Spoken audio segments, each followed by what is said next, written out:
This week's news is brought to you by the Appleton Podcast Co-op yet again. Enjoy. You're listening to What the Fox Says, bite-sized news for the Fox Valley area of Wisconsin. I'm David Kelso, your host for the week of April 25th, 2022. On the agenda today, 40-year-old homicide case finally charges killer, new grief center in De Pere, Marine and local business owners spotlighted, and much more. From the Appleton Post-Crescent, reported by Duke Benke and Chris Mueller, John C. Andrews of Chilton is charged with hiding a corpse 40 years ago. Andrews was actually brought to court in the early 90s for the homicide of Starkey Swenson, Andrews' ex-wife's lover, but was never actually convicted as no body could be found. Turns out the body that hikers found at High Cliff State Park last fall was actually Starkey's. And thanks to work from the anthropology students at UW-Oshkosh, sufficient evidence was found to be able to charge Andrews. From Local 5 Green Bay, reported by Indiana Shills, there's a new grief and education center serving northeast Wisconsin. Unity, a hospice care company, recently expanded their building on Lawrence Drive in De Pere to accommodate more community care for those who have experienced death in their families. This comes in a personal one-on-one care with counseling and in group community education events.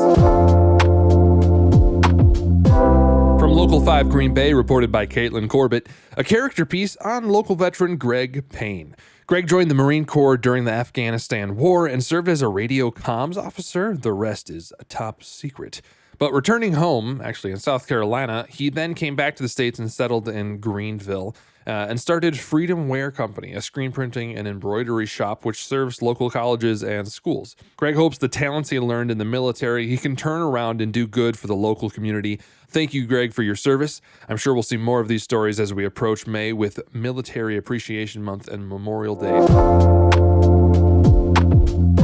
And I'm going to go see Dear Evan Hansen tonight, so let's speed it up a little, shall we? All right. Construction executive Tim Michaels runs for Wisconsin governor, bringing the Republican field up to 4. The Vietnam War veterans visit Seymour High School and present reflections of Vietnam to educate the young folk on what it was like to actually be in a war. There's actually a new podcast on the market from Wisconsin Watch and WPR investigating the power of the prosecutor in Wisconsin. That's called Open and Shut. The city of Appleton revoked the alcohol license for Coors Lounge after a series of violations within the past year. Then you should check out this article because it gives the lowdown depending on what city you in, because there's different rules for everything. As part of an Earth Day giveaway, the Green Bay Police Department teamed up with the Broken Spokes Bikes to be able to give away a bike to an elementary school student. Air Supply's Lost in Love experience is coming to Oshkosh if you're into that kind of music.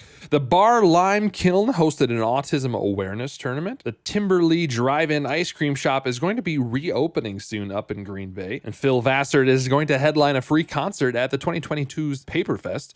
And finally, Independent Bookstore Day is this week on April 30th. And if you want to see 49 Wisconsin stores you can support, check out this article. And that's the news for this week. This has been What the Fox Says, a production of the Appleton Podcast Co-op. For further reading, all the sources are linked in the show notes. If you have a story or community happening you want to share, follow the Appleton Podcast Co-op on Facebook and send us a message. I'm David Kelso.